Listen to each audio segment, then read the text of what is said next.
So, hello everyone. I'm just going to wait a little bit until the people join. Just a little bit.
Is the mic working? 1, 2, 3. 1, 2, 3.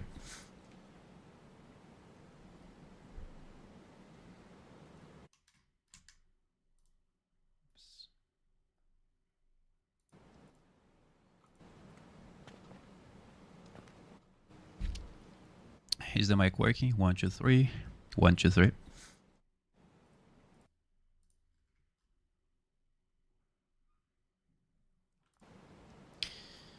All right.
So, in this tutorial, I think this tutorial is going to be very boring.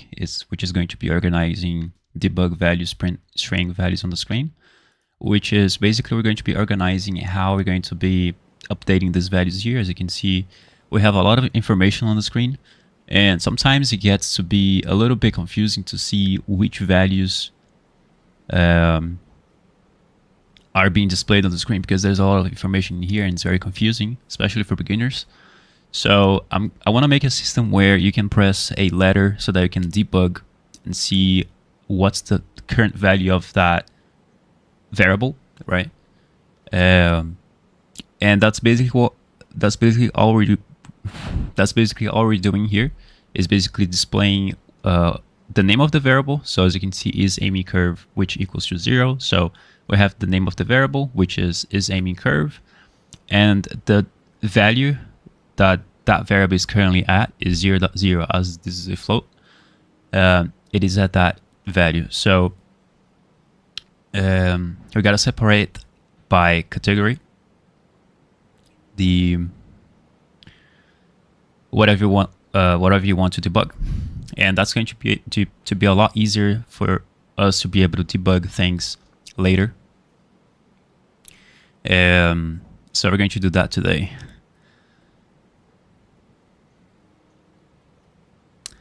So for example here, the rotation rate, which is basically responsible for making the character to turn, especially when the rotation rate on the y-axis equals to -1. That means that the character can rotate if you press the directional keys or directional letters. I'm using the WASD keys. So when you move to the left or right, the character plays that turning place animation.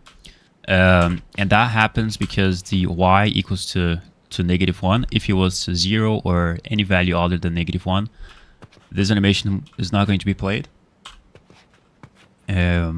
Because of the motion, that's how the motion matching works. You have to disable the the rotation rate fully before you can, so that you're able to play that turning place animation. So as you can see, pressing aim is part of the input. So it checks if the character if the player is pressing on aim. So as you can see, if I try to aim, that turns to be true, and that's very interesting. That's very interesting because sometimes you want to know if that variable is being set to true. Yeah, is holstering, unholstering is part of the weapons, but we're going to finding out later what the categories are. We have a lot of booleans, so we have a lot of variables that are not in place in here yet. As you can see, we have a lot of. We're gonna have to clean this mess up because as we're just implementing new features, we need to have that organization.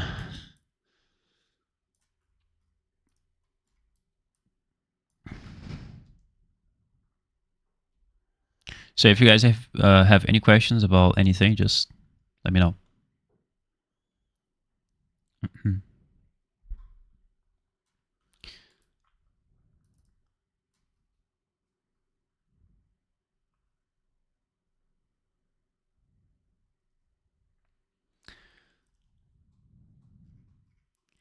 Now, for fixing the rotation rate, I was actually trying to fix the rotation rate of the character because, as you can see, when you pick up the gun, if you don't have that rotation rate set up, the character would snap. Actually, when you were exiting at the aiming, the character would snap. As you can see, it's not snapping anymore because I fixed the issue. And I'm going to show you the code to fix that. So when I was doing this and then releasing the aim button, the character would snap. See what's happening on the other live stream video. If you watched it, the character would snap to the left or right depending on which direction you were pressing. And that was very annoying. So let's do that in slow motion. So as you can see, when I release aim, pay attention to the pay attention to this value here, which is y equals to -1, right? That means that we're going to be having a snappy rotation rate, which is not going to be smooth. But as soon as we release the aim, as you can see, that value goes to 100. It doesn't need to be like to 200. It doesn't need to be set to be 200 or 300. 100 works because you have a smooth and fast rotation rate. What's up, Morningstar? How's it going?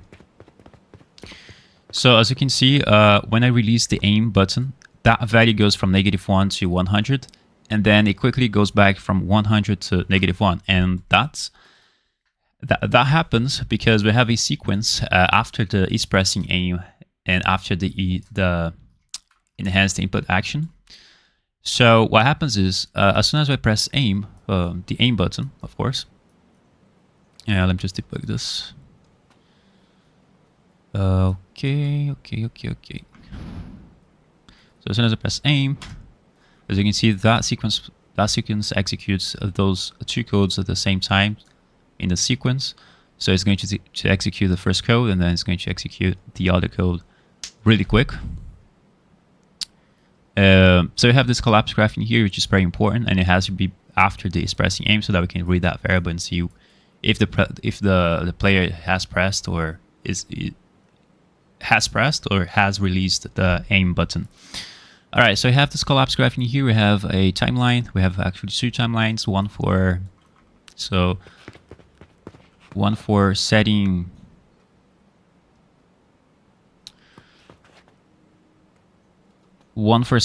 from 100 to -1 as soon as you aim.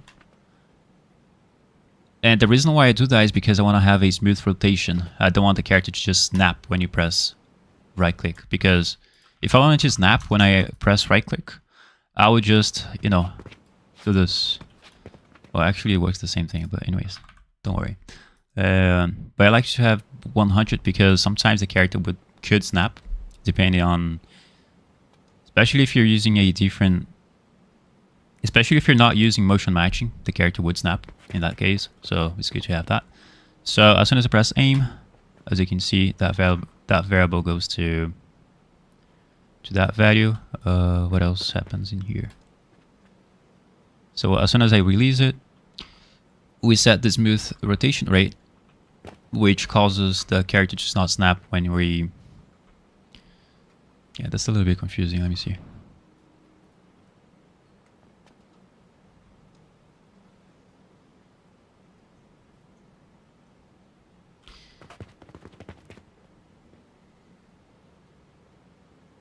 Anyways, let me know if you guys want me to explain this. This is a little bit complex, especially for beginners, but for intermediate or advanced blueprinters, maybe this could be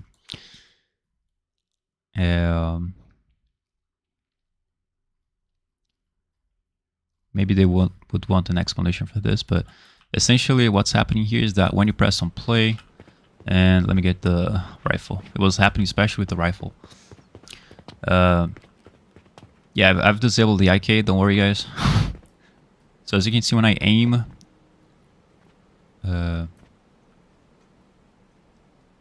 you see it's snapping a little bit, especially in slow motion, but we're not going to be using slow motion, so it doesn't matter. Especially on the rifle, it snaps. But anyway, if you want it to not snap, but you're gonna have some delay issues,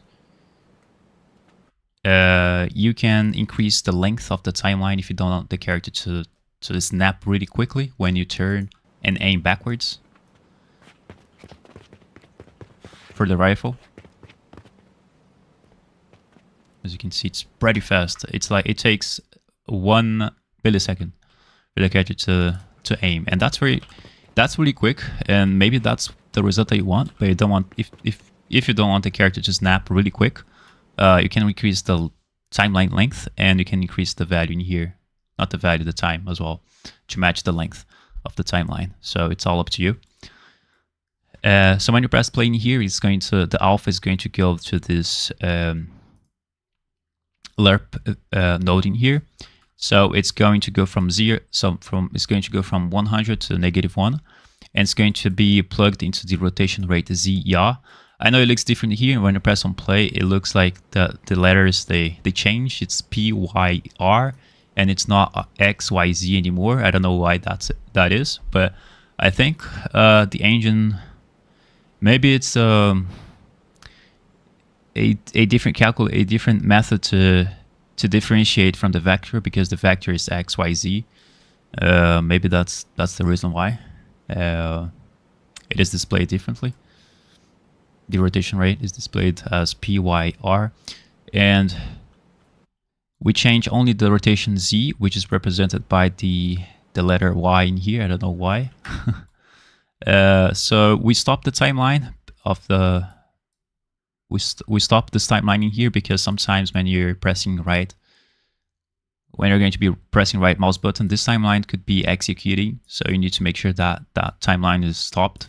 And I plugged that into the update, so it's being stopped at every tick.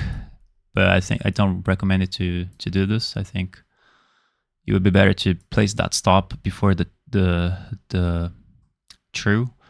But as we also have the reverse option in here, I think it's I don't know, it's up to you. Yeah, so I'm not going to be talking about that much. If you have any questions about this specific code, part of the specific part of the code in the graph, you can contact me on Discord. I can explain it to you, try to explain at least how that works. But yeah.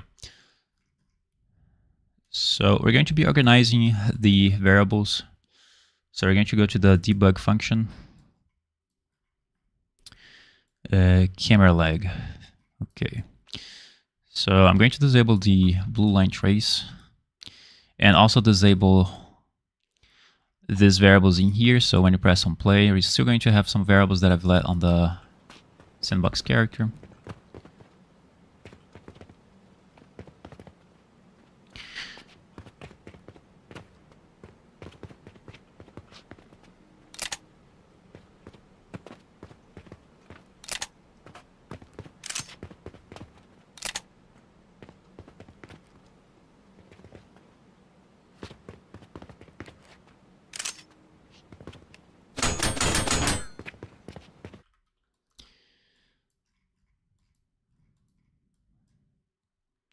So here you just need to write down what are the categories of the blueprints of the variables in this case. I'm going to run paint. It's my best friend.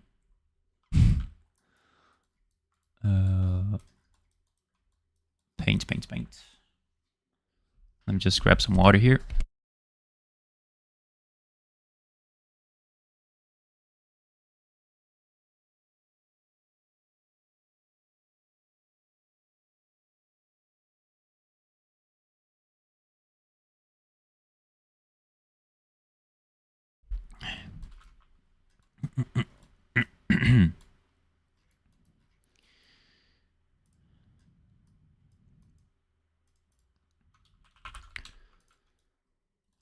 I don't think I need paint. I'm going to start deleting some variables here that I don't use. Maybe this one I don't use. Okay. So this one is was ammo found.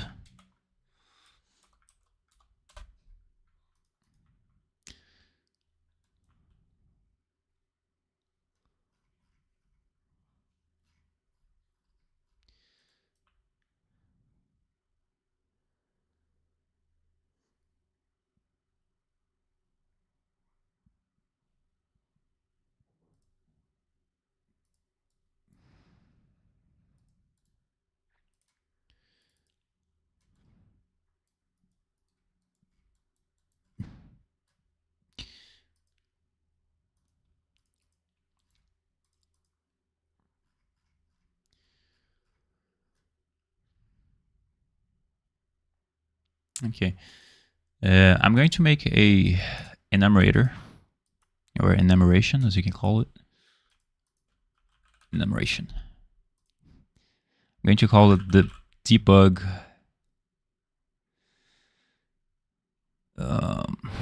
if I want to debug multiple values, the enumeration is not going to work. I think the enumeration is not going to be that much the ideal, because we're going to have to maybe want to debug different categories at the same time, and the enumeration does not help. It's not going to help with that. We can create maybe a structure. So structure, and that way you can set up different booleans, like an array list.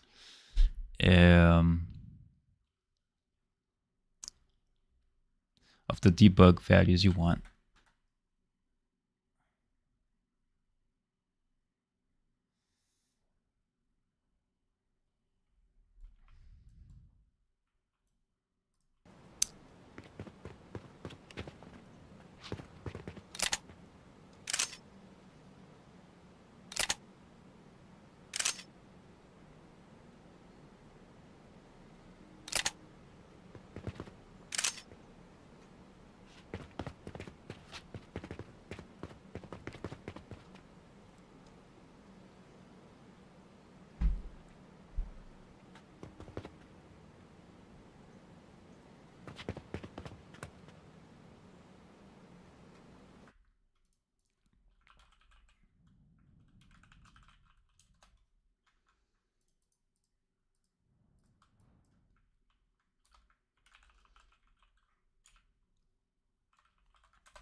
Yeah, I think this requires a little bit more time, but I'm just going to make a...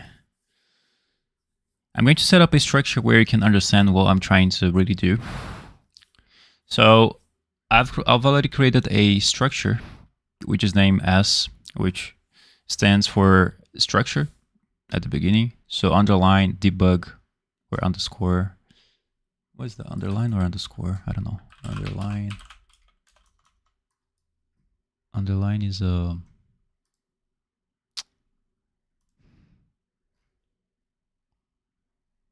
Underline is below the text. So I think that's an underscore.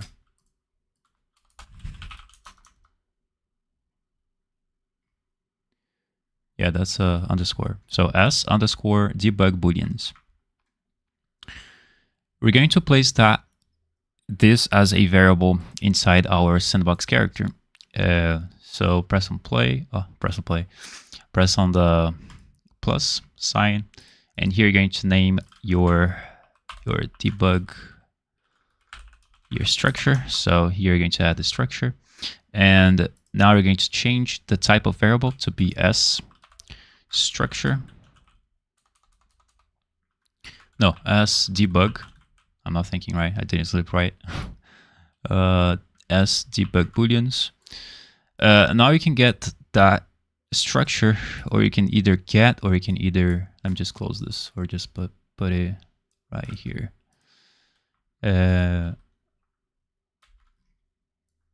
So here you can set, you can try to break it, you can get, you can do whatever you want with this. Let me just see if you can set, yeah. You can also set, make, yeah, you can also, no, you can just,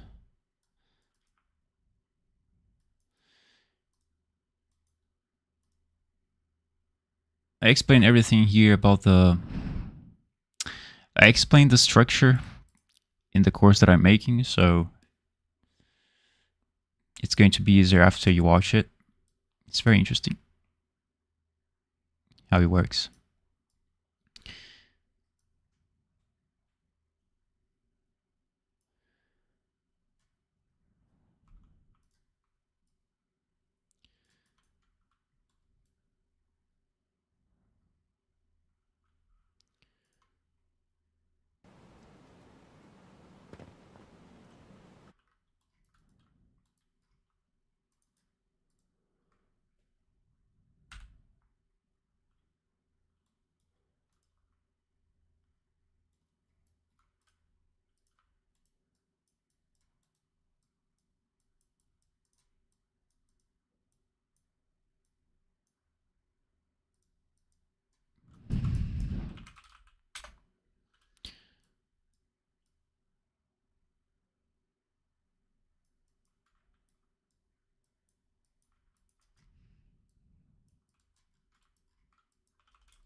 Oh yeah, I forgot how to set the structure value.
Set members in character input state.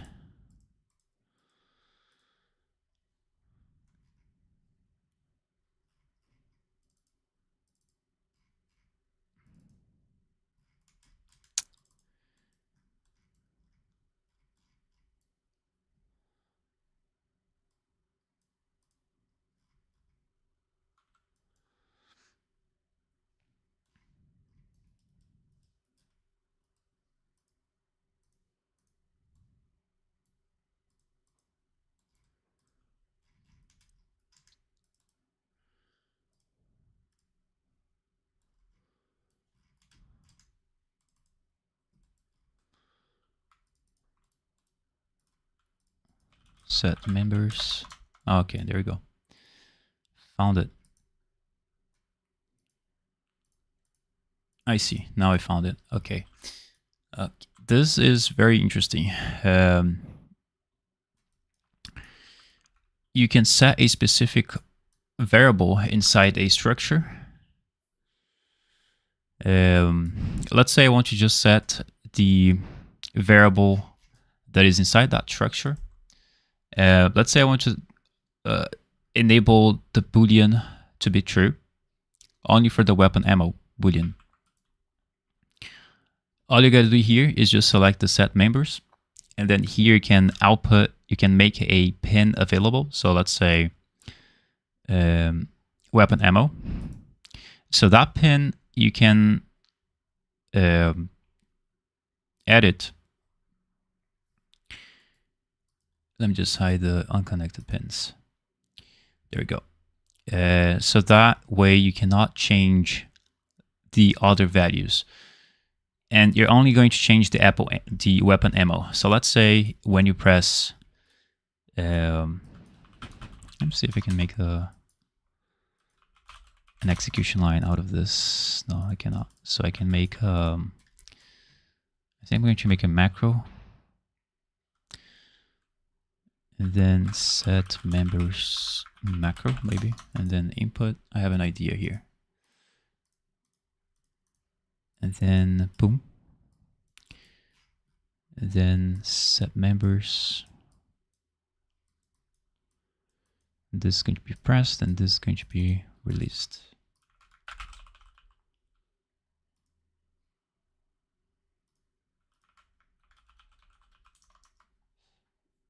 Playing, I think, just donated to us. Thank you very much. Appreciate it. All right.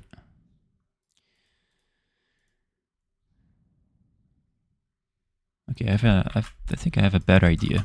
FlipFlop. Yes, yeah. FlipFlop is going to be better. So plug this here and plug this there. I think this is going to be better.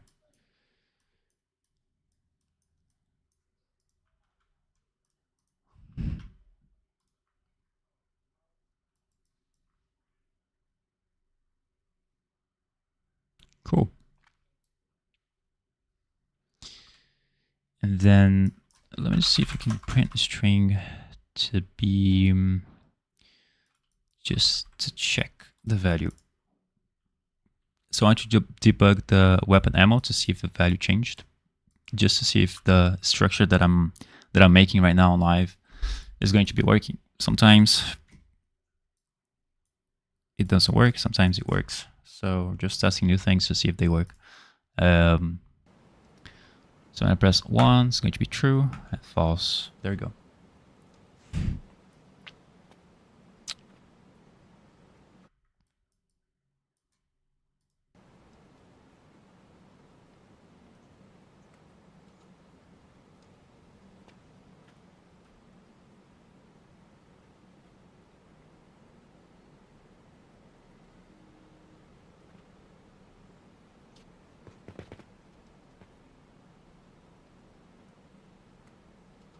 I think it is working. Just to test it out at brute force, we're going to go to the event graph.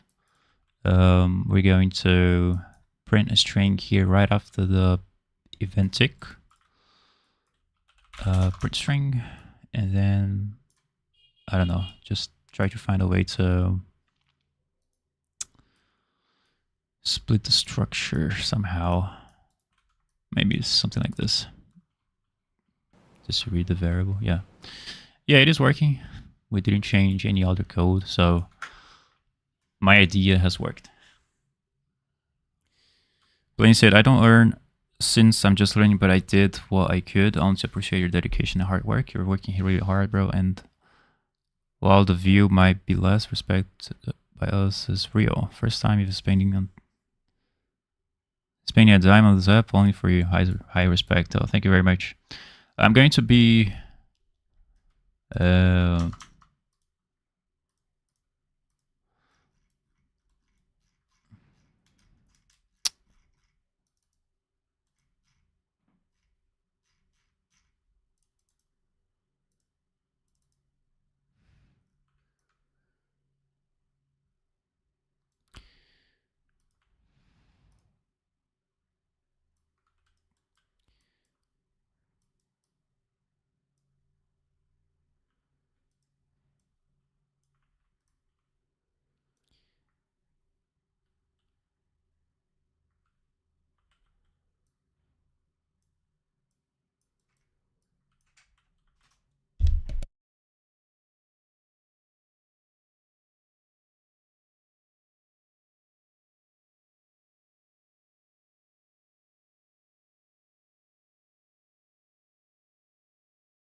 put this in the random coding.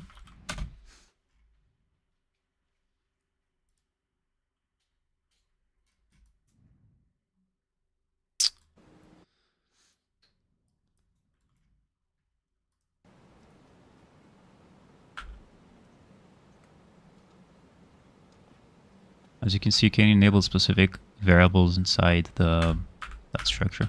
So if you press 1, it turns the weapon ammo to true. If you press 2, it's going to set the character weapon state to true.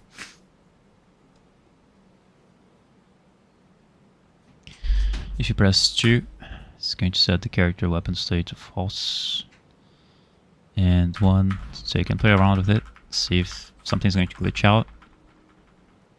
The 3, if you press 3, is going to debug the input. Boom, boom, boom.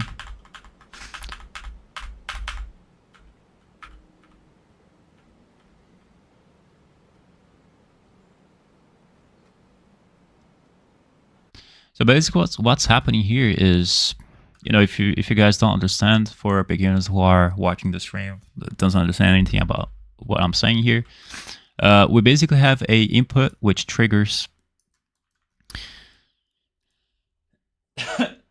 sorry about that. So basically have a input. So as soon as we press as soon as we press 1, we get the execution to be executed. So as you can see, we also have the FlipFlop.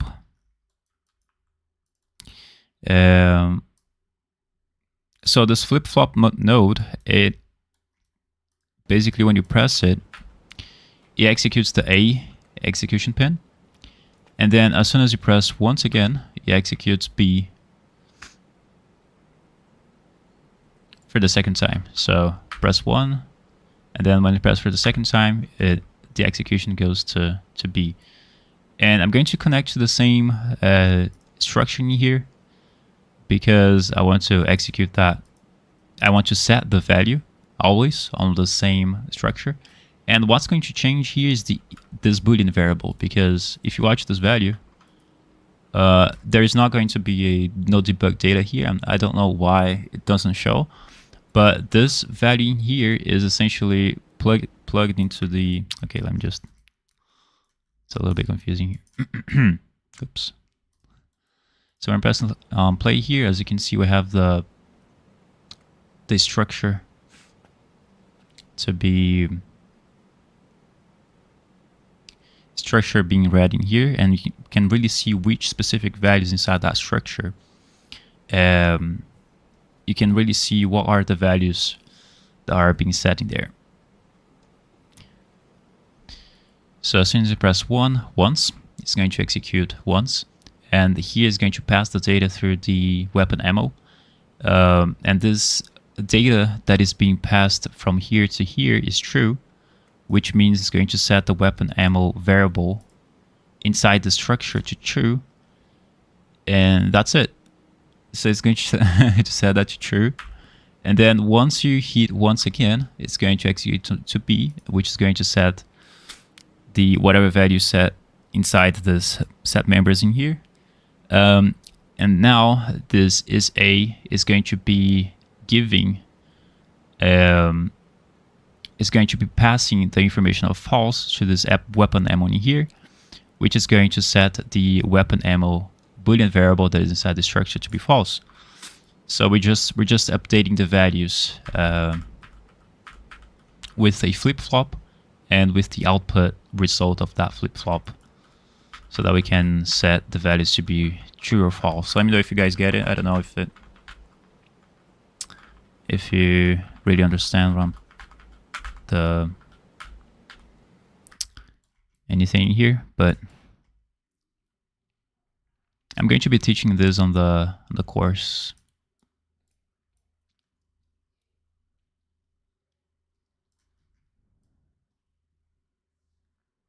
So all you got to do now is just add the remaining categories inside this structure here. So you can add a new variable and then keep adding the categories.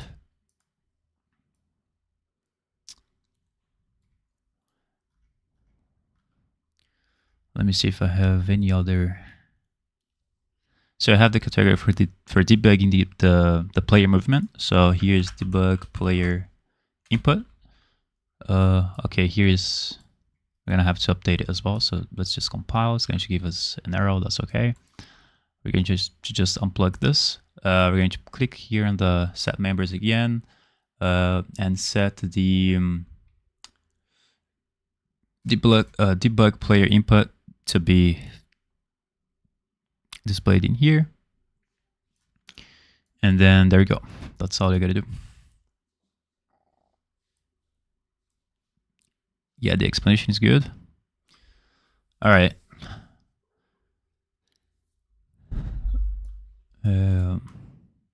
So we can debug the player input. There is also the movement state. So debug. I don't know if you change the order is going to also change in here. You have to also pay attention to that. Let me just check.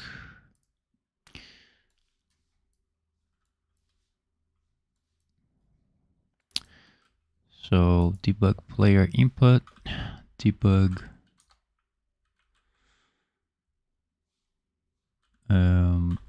character movement.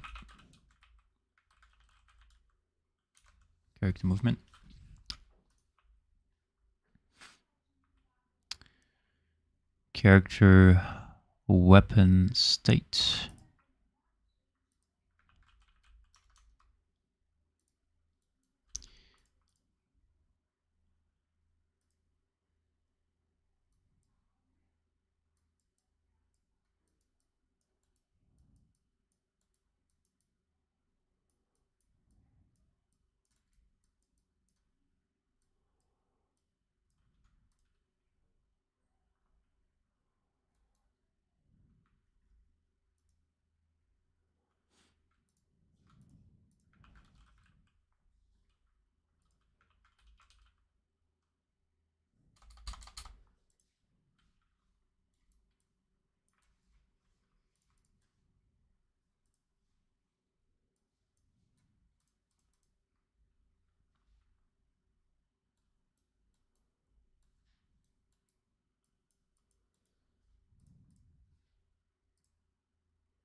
I started following the devlog yesterday.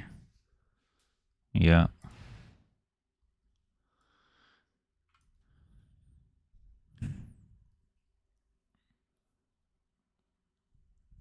Welcome.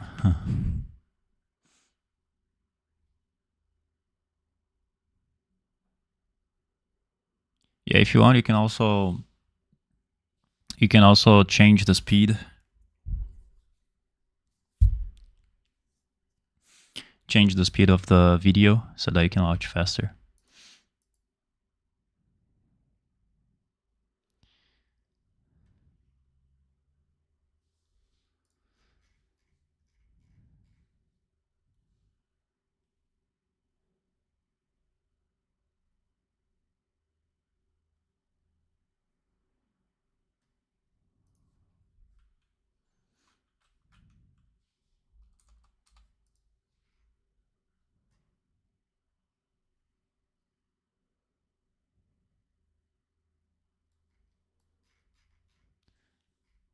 I wonder if you destroy a reference while you're reading it,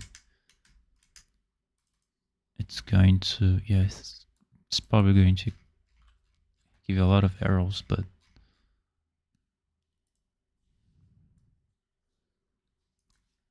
I'm thinking about to create a debug option to debug the variable reference to check if it is either valid or not.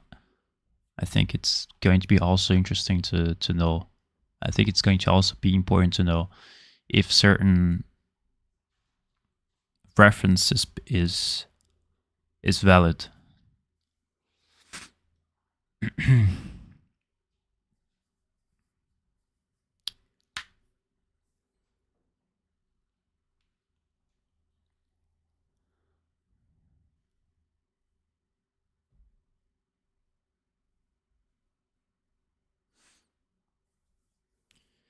Yeah, step by step is the way to go. I have some variables here. I haven't set up the name. Let me just see. Find by reference. Yeah, I don't have that variable, so there is no such variable as that in the code. So I'm just going to delete it. Is shooting. Let me just see if it. I don't remember that variable as well, so I'm just going to delete it as well. Yeah, we're gonna have to add the variable shooting, but it's going to be for later. I haven't set the shooting system yet. The shooting system right now that we have is just, spawn the bullets, make them appear in the world, make them to be there. As you can see, it spawns the decal in the surface. The bullets, they stick into the wall. They should be disappeared. But it's just for, debugging purposes. Maybe somehow the bullets are rotated differently, so you have to check it out. I'm just careful. Yeah.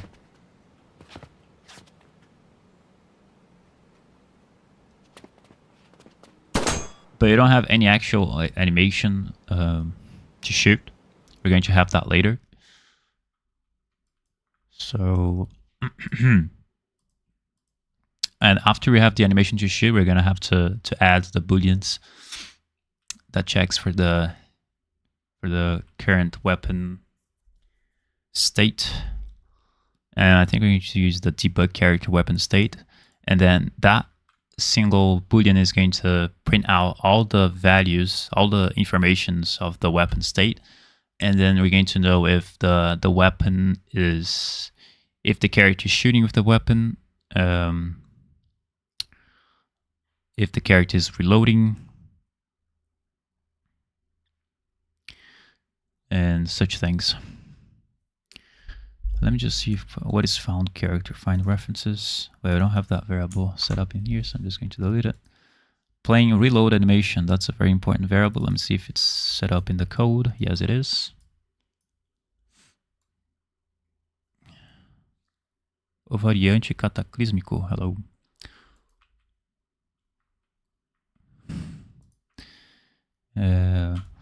Playing reload.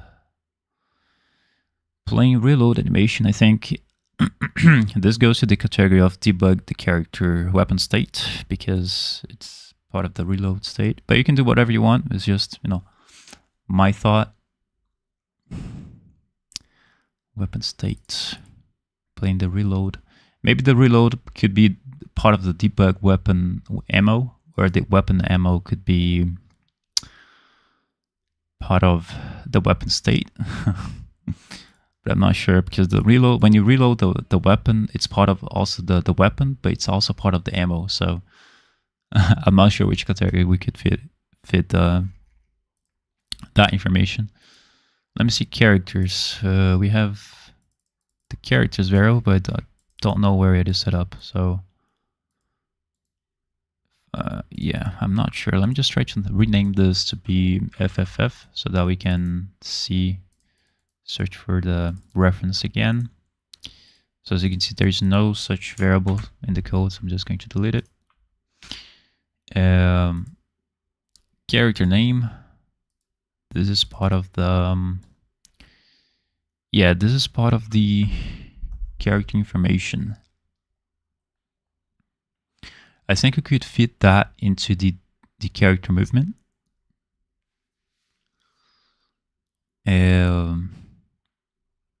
To not overpopulate the structure.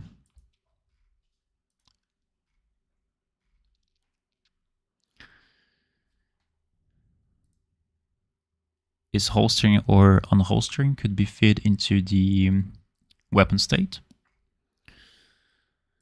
The start idle break could be fitting into the character movement or player input.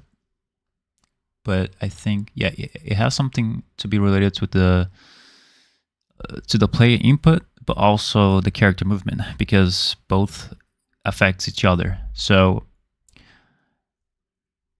if the player gives the character the input to move forward, it's going to affect the character movement because the player has that input that's giving to the character movement. So it's everything correlates with each other.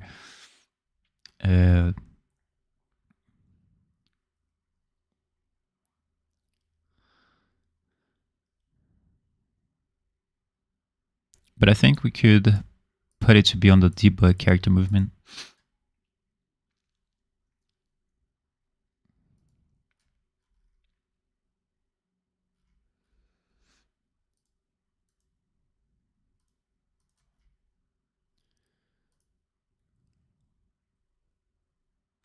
So I'm just going to delete this missing here.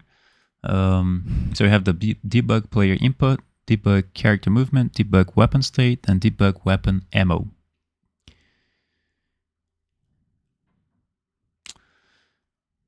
So I'm just going to make those a category or category.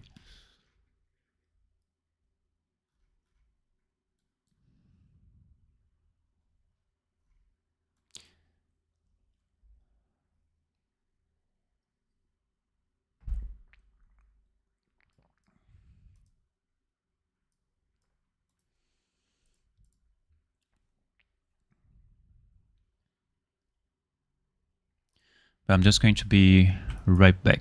I'm going to get some water.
All right, we're back.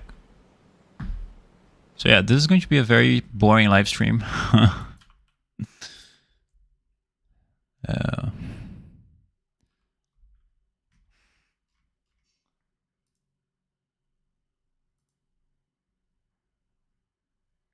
So whoever's not whoever is not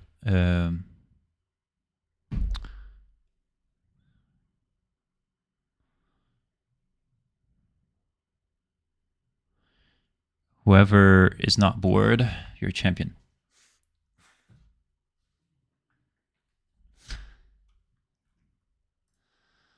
All right, let's get to the where is it? Debugging graph. Okay. Let me just separate this a little bit. I've changed the input key of the P. Before it was 1, so you would press 1 to set the slow motion time, but now is the P, because right now we're using the 1 to 3 sequential numbers to debug the values, which is going to be very important. Okay. So yeah, that's the change that I've made in here. And I'm going to just separate this. This is the foot correction. The reason why it's in the debugging graph is because I'm still testing this montage to see if it's really working. So this is the foot correction event. Foot correction event, let's just leave it there. So this is the slow motion, set slow motion. It's going to be right over here. It's good to separate the events and the inputs so that we can have a better organization of the graph.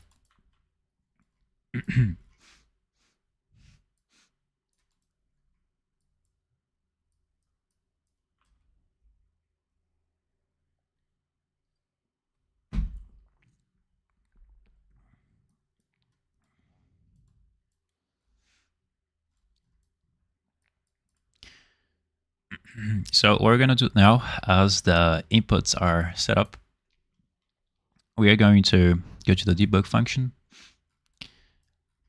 We're going to unplug all this. Holy, this is a mess. Last hosted weapon. So here's the ammo related stuff to debug, all that. I'm going to let the blue line trace to be in here. I'm just going to change the color of this comment so that I can remember that this is the blue line trace for precise aiming, which is going to really work good later. Now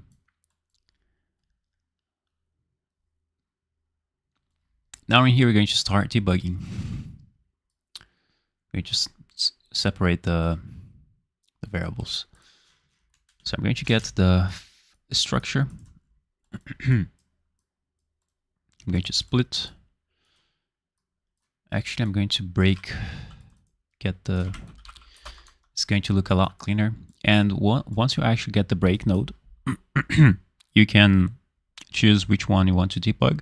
So let's say you want to start debugging the player input only, so that you can just unselect those pins in here so that you can only have the debug player input. That's why I like the structure, is I can select the specific Boolean from a variety of list of Booleans, other Booleans. So you can have like infinite Booleans in here, and you can just select one to be displayed in here, which also helps a lot to organize things. So that's why I like the structures. So in here, Booleans, we're going to connect it to here.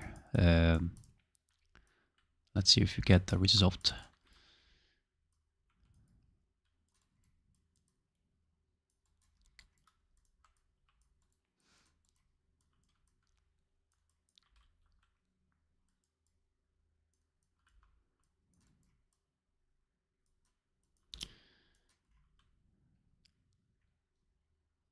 Actually, in this case, we could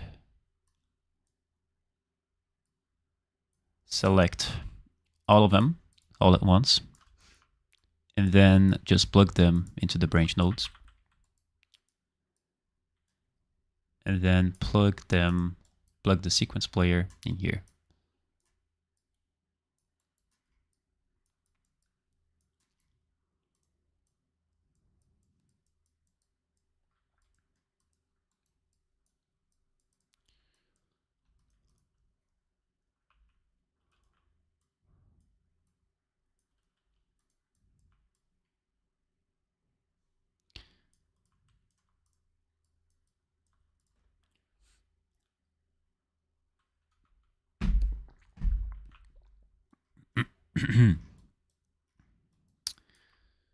um,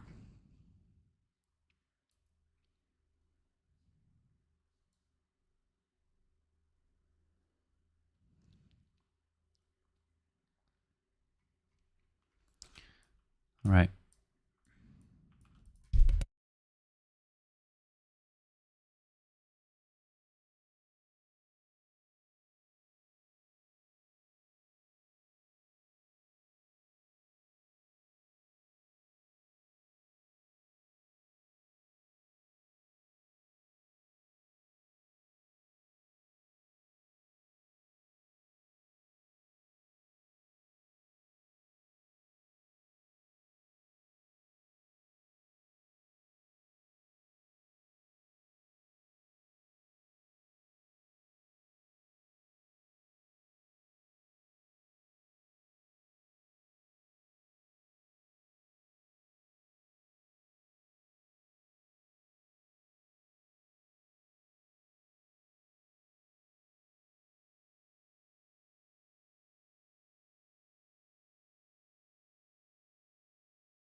Look at this mess in here.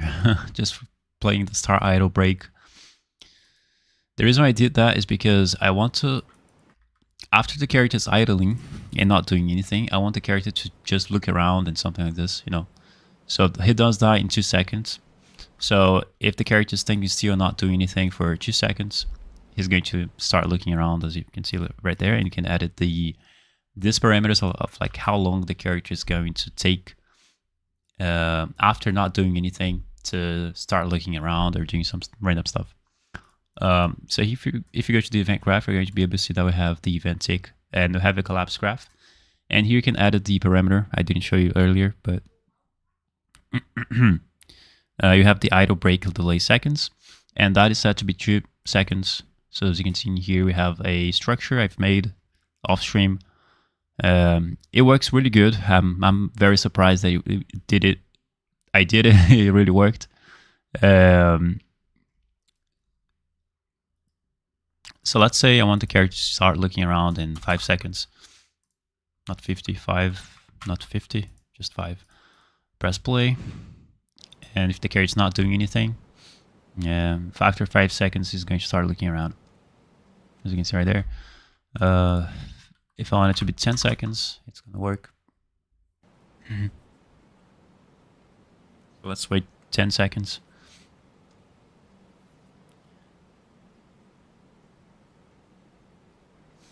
As you can see now, after 10 seconds, it's going to look. So I think a good value could be 6.5, 6 seconds and a half. And what's happening here is that we have a timeline, which is called idle break timeline. And here is set the length before we execute the timeline. So here is set the length. So here is set the length of the timeline, and then it checks if the character is not aiming. And if aiming equals to false, actually, we're going to check if the character velocity is less than 100. Actually, we should check if the character velocity is less than maybe 30.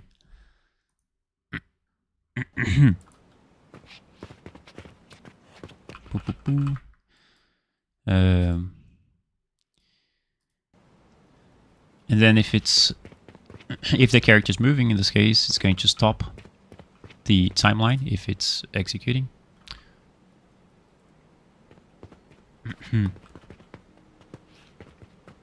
So if the character just is not aiming and it's just standing still, it's going to run the timeline. So I've set up to be 6 seconds and a half. So after that, if the character is still standing still, it's going to be playing the idle break animation. And it's really interesting. So we have the DoOnce in here, which is reset by the stop. So as long as the character is just standing still, this execution here is going to be executed. So as you can see, if I start to move the character, if I stand still, the timeline is going to be executed. The DoOnce is going to stop because it was reset once and the character is standing still. So it's not going to execute the timeline once again, and it's going to let the timeline run. And as long as the timeline is being updated, the start idle break is not going to be executed. So as soon as the timeline finishes, the idle start break is going to be set to true. I think it's better for us to set this start idle break to be false before we execute the timeline, because just to make sure that we don't have any bugs. And it's not going to do anything, nothing. It's just going to prevent bugs, because sometimes I don't know. It doesn't really matter, but you know, it's good to always keep this good practice. To always reset the variable after we're going to be updating it. Variable for common sense. Reset variable for preventing bugs. I don't know. All right, so let's go back to the debug, boring stuff.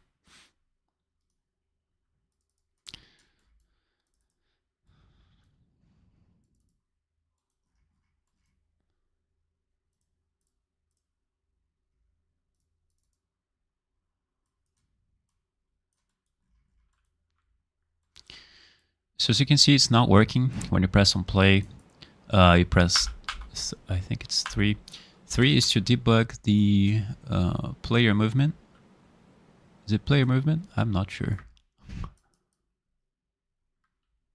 Yeah, player movement.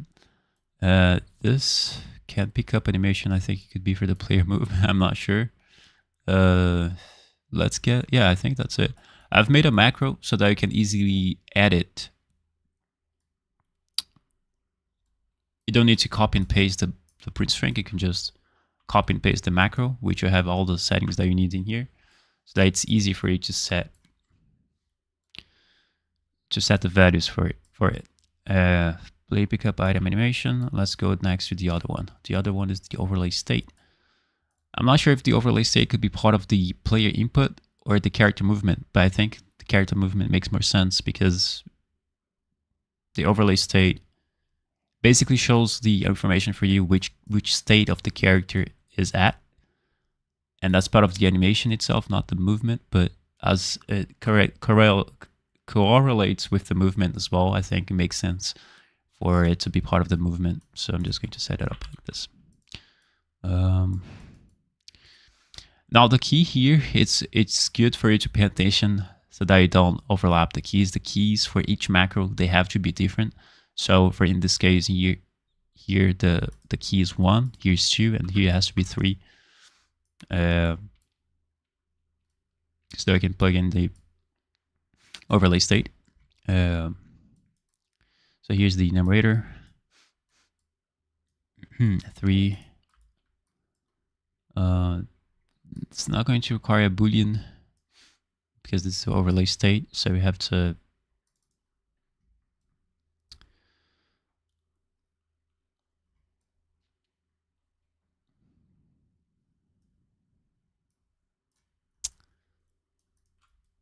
figure a way to plug this into here.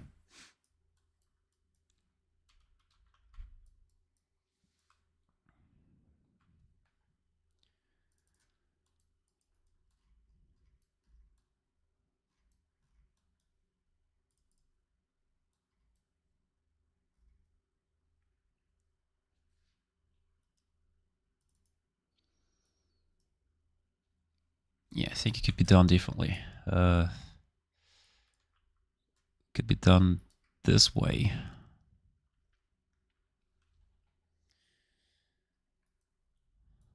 Instead.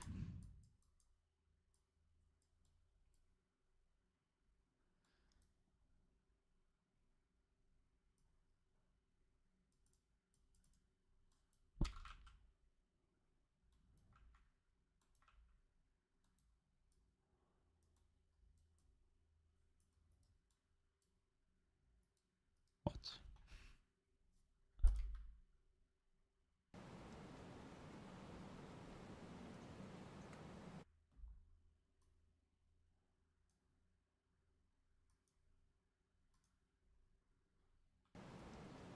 All right, now I know.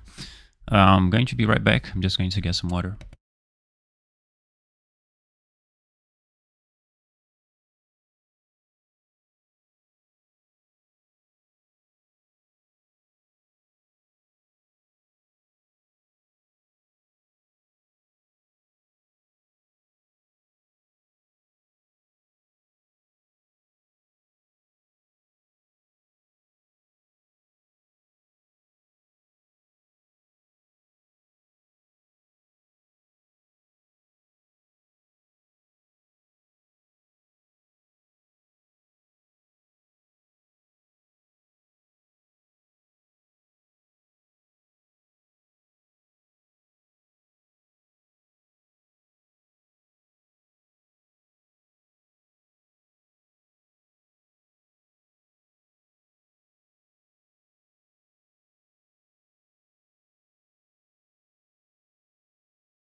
Okay.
Do you remember what other animations you know?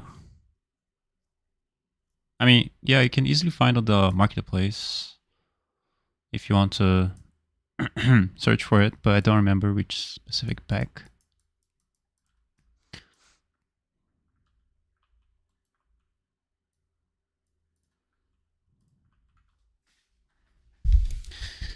Debug character movement.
These calls here on the comments are not to make it pretty, but to make it more identifiable.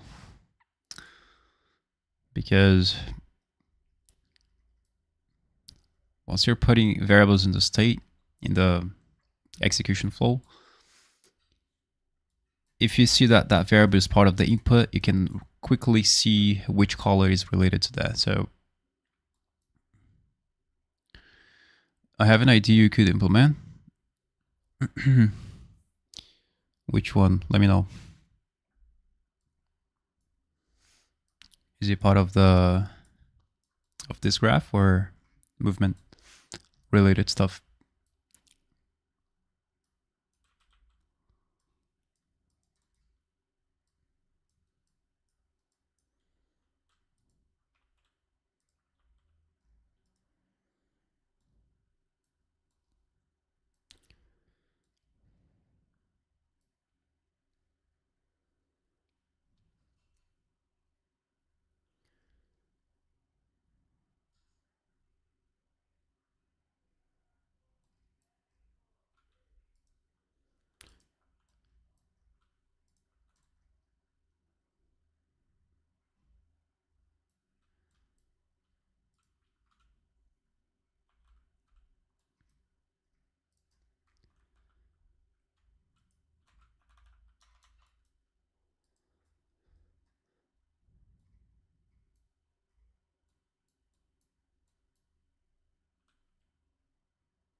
Destiny 2 has it. Exotic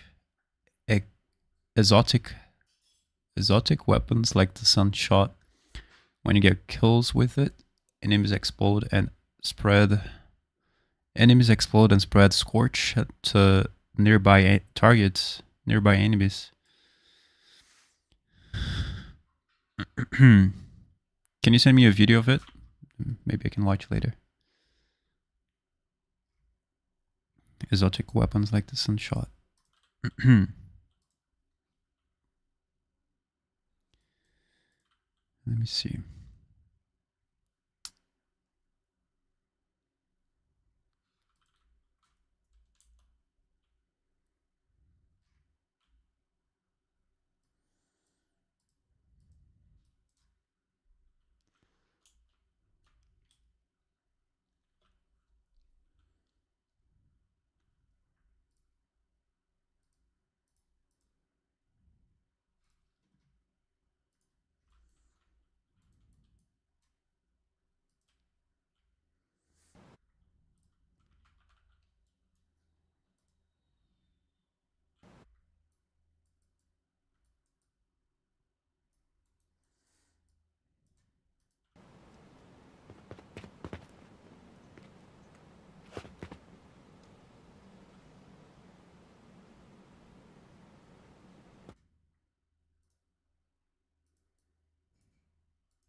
All right, I'm not going to do any everything on the live, but I'm just going to leave the structure so that you guys can get an idea of how everything is going to work.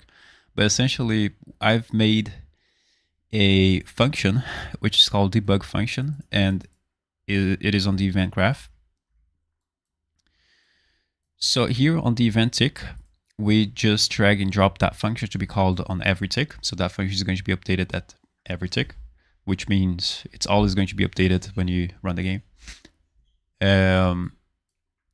So inside that debug function, we have some codes in here. I've let some codes to be, we're going to be implementing them later, maybe in the future, which is going to also be very important for precise aiming and camera smoothness. And here on the debug function, we have the sequence, and that sequence executes a lot of, is going to be executing a lot of codes at the same time on the sequence. So it's going to execute this one first, and all of them at runtime at the event tick. So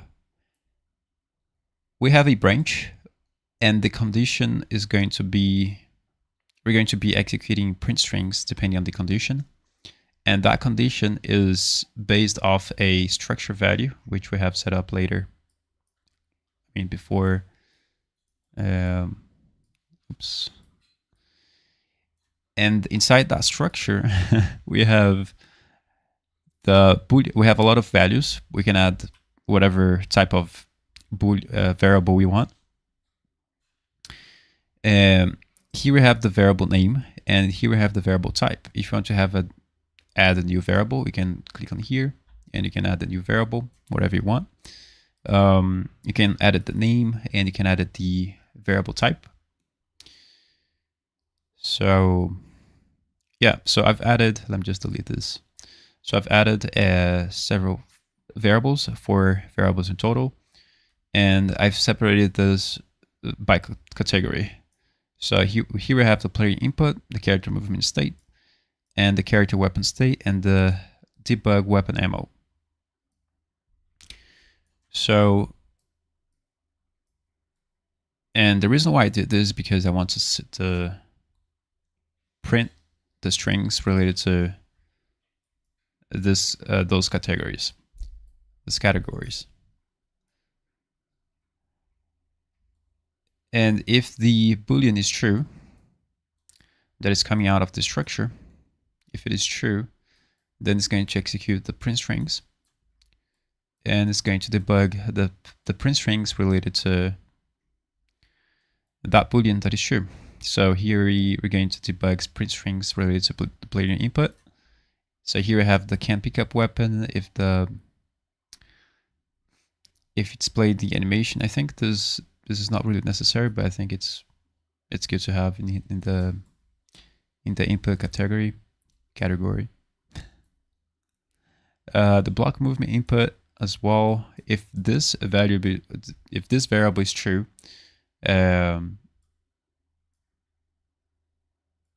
the player is not going to be able to move the character at all.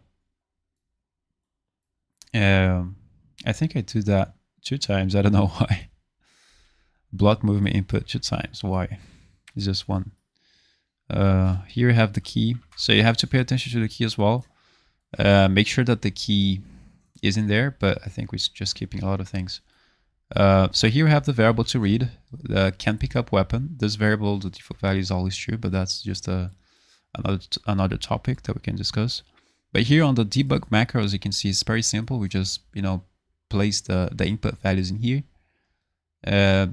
Here we can read the Boolean, which Boolean is being read. So depending on if that Boolean is true or false, we're going to set different colors. So if it's true, we set the whole print string color, the text color of the print string, whatever is being displayed on the screen, the information there is going to be set to true. So that whole string is going to be set to true. If that is set to true, then we're going to set the color, the whole color of the print string to green.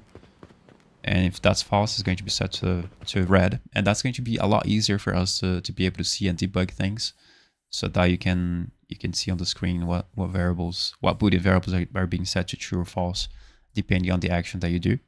And it's very, very, very important to have this code in here. This is probably the most important part of the code, because sometimes you have bugs and you don't know why, so you need to check them by debugging, and that's really what we're doing here. Just have a debugging set up. It's very good to have. And in every game you have the debug tool only developers can access, and it looks something like this. So why is the IK not working when you pick up the gun? I've disabled it because I was having a lot of issues, and I've decided to disable it. But if you want, you can disable. If you want, you can enable it. Let me just go to the animation graph, and IK. You can enable that as well. But that's going to work for, yeah, that's for the sandbox character. If you want to enable for the humanized character, you can go to here.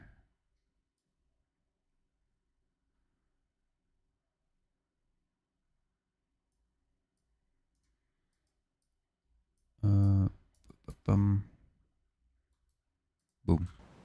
There you go.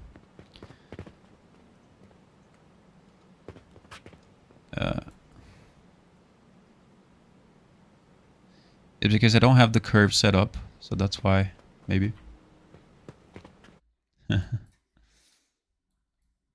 don't have the curve set up in there.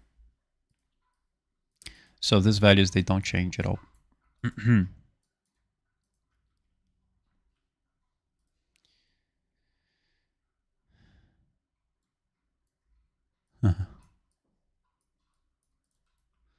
So going back to the debug option, debug graph, we have the other ones. So this is part of the character movement. And if it is true, we debug the overlay state, which tells us which which upper body animation is being played on the character. So if the character picks up the rifle, for example, and we have that debug option to be true, let me just get this name to be, so this is 1. So if you press 1, you're going to debug the player input. Press 1, and if you press 2, you're going to debug the character movement. And if you press 3, you're going to debug the character weapon state, and so on. And make sure that the order is in here, is set correctly.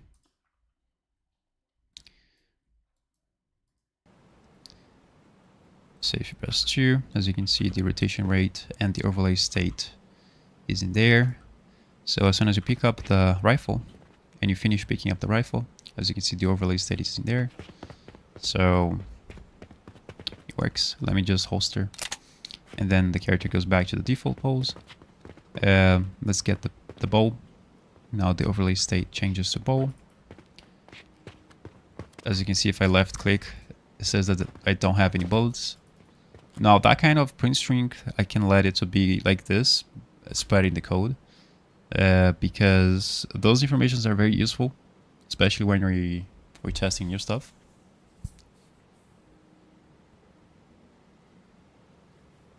And that doesn't make sense to just, let that information of, doesn't have any bullets on the screen. That doesn't make sense.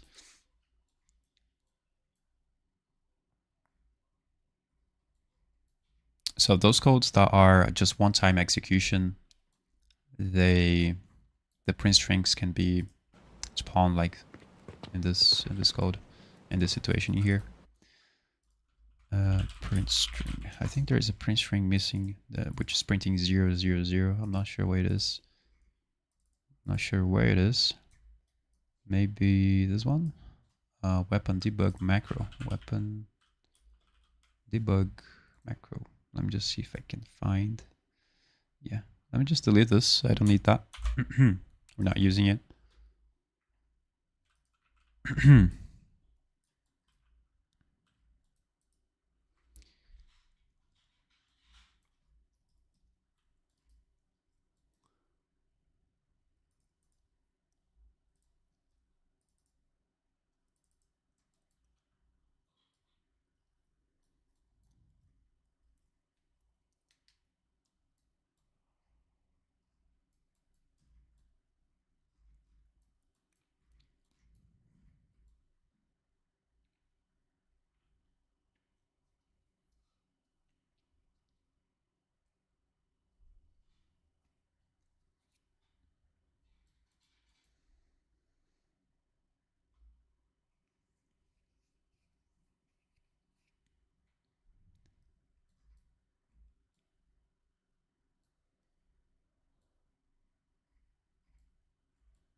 Yeah, this is a mess. I'm gonna decide later if we should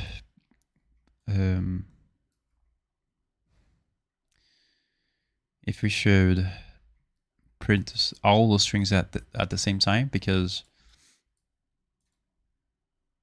if you want to do that, you could plug it into the weapon state.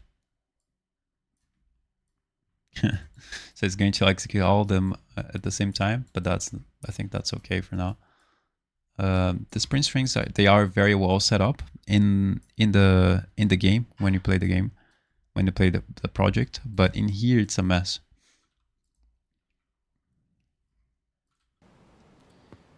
So when you press 3, it's going to execute all that, all those information. So when you pick up a gun, so let's pick up the rifle.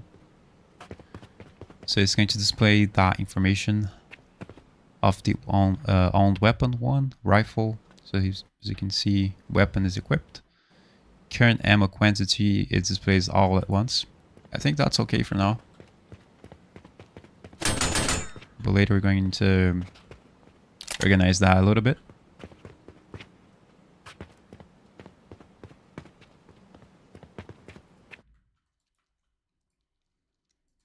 Alright, so that's it.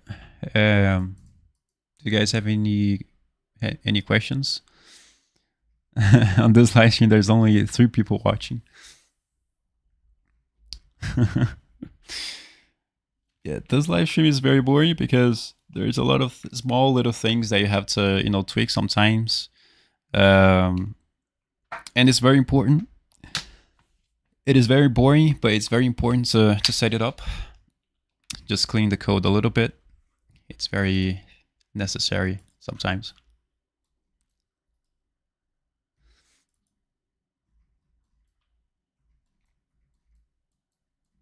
But whoever is watching this is getting a lot of knowledge for sure.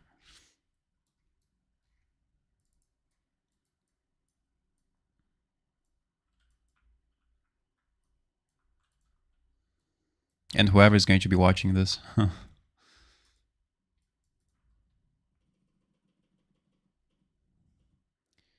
All right, so let's go to the things to do. So we have to organize debug values, print string values on screen. We've already partially did that, so I'm just going to get the check mark emoji. Check mark.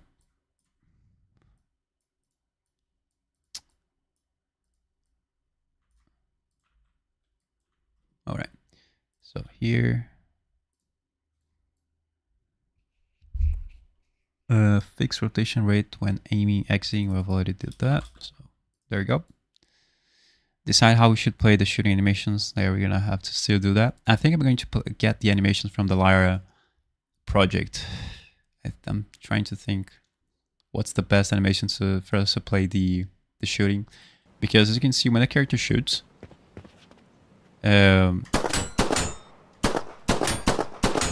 Windows dot. Oh yeah, thanks for that. Windows dot. Check. Oof.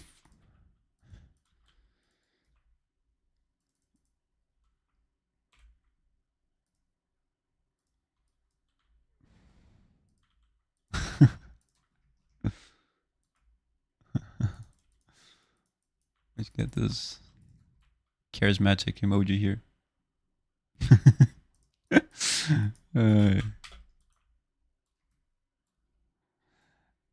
So when you shoot with the pistol, as you can see, the character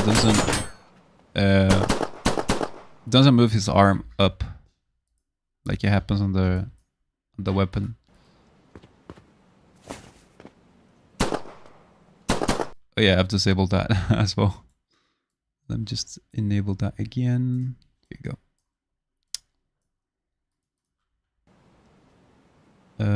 Here, pick up the pistol. So as you can see, the character arm just move up and down, as you can see. But the problem is that if I shoot very quick, the bullets are going to be spawned upwards, and I don't like that. And we should also set a delay that prohibits the player from spamming the button, because otherwise the pistol is going to become a rifle and not a pistol. Maybe that's an issue. I think that's going to be a polish. That's going to be for the polishing phase later. Because if you take CSGO as an example, you can also do that. If you pick up the Desert Eagle, you can press as many times as you want, but the recoil is going to act. So you're going to basically miss all the targets. Just keep pressing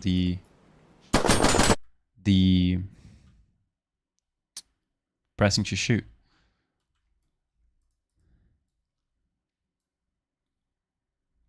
So we have the update and what? Update the gameplay camera.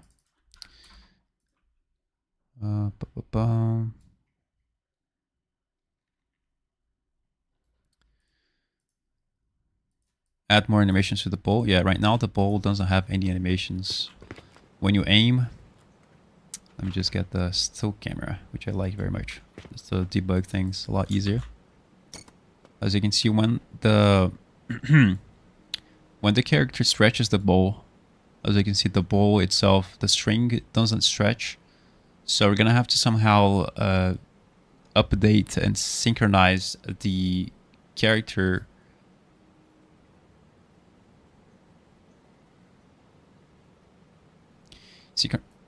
Synchronize the character animation, pulling the bowl,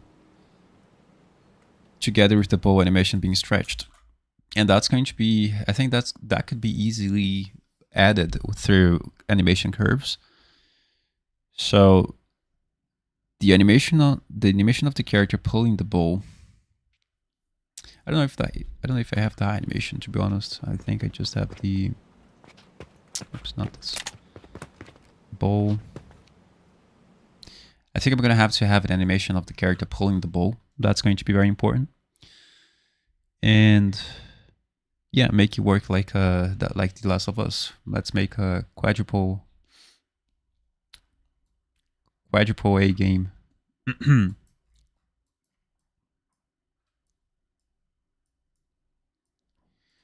Add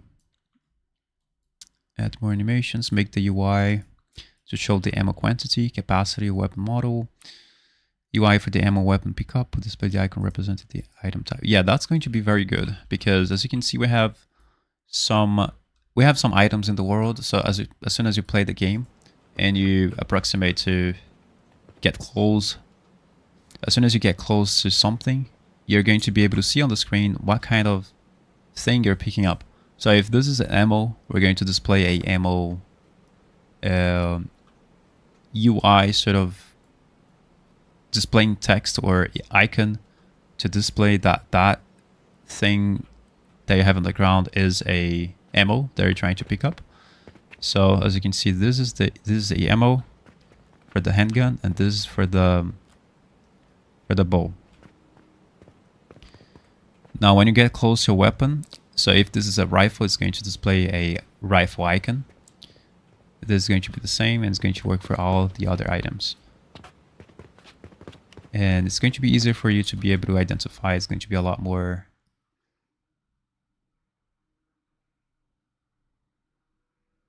It's going to be better somehow. I'm not sure how to explain this.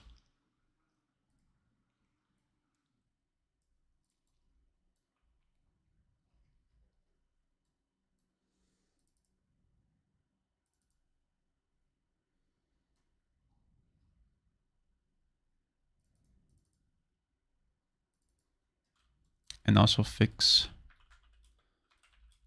ammo glitch, because sometimes when you're shooting with the pistol,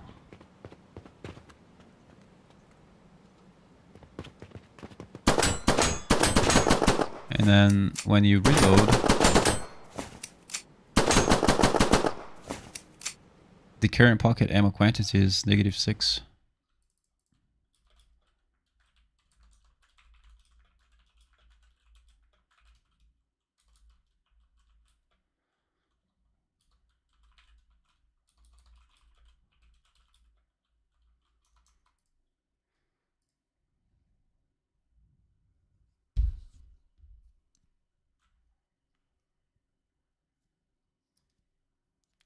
Yeah, so that's going to be for this stream.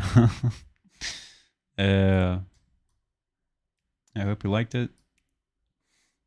If you guys have any questions, let me know.